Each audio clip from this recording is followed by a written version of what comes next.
The experience makers know that the customer experience actually starts long before people are actual customers. And then through their being customers, and then on to, hopefully, kind of the holy grail of it all, which is when they're energized advocates advocating for your company. Late fees, rewind fees, and if you're not old enough to remember rewind fees, congratulations.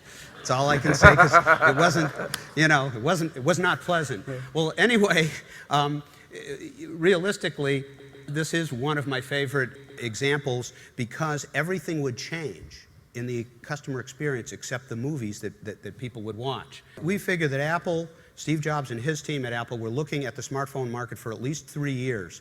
And we call it taking bold steps with customer experience because that's exactly what they did. We know that the customer experiences and the user experiences that people were having with their smartphone, particularly between 2003 and 2006, were not that good, actually.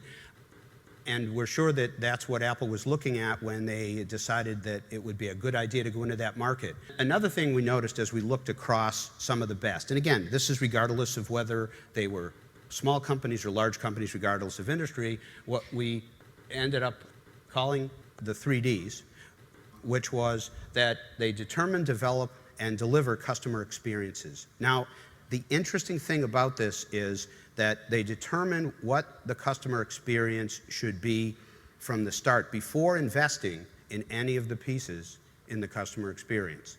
Then they develop the customer experience and try to make sure that it's true to the determination of it, and they also develop it by utilizing people that match the personas of either existing customers or the new customers. They involve people. Transformation was fantastic in that market for a couple of reasons, and a couple examples are obvious do-fors, nice clean web design, and not a bank application experience. There are several companies to watch, Tesla, not just for their innovative automobile, but for their Apple-like shopping experience. Think about who's setting your potential customers and customers' experiences along the customer experience continuum. And look outside of your industry, because some of the best practices may not even be in your industry. Well, as you said, people don't compare the experiences they have in nice, neat industrial categories. That's our time, but thank you very much for having us, and think about where you are in the customer experience continuum.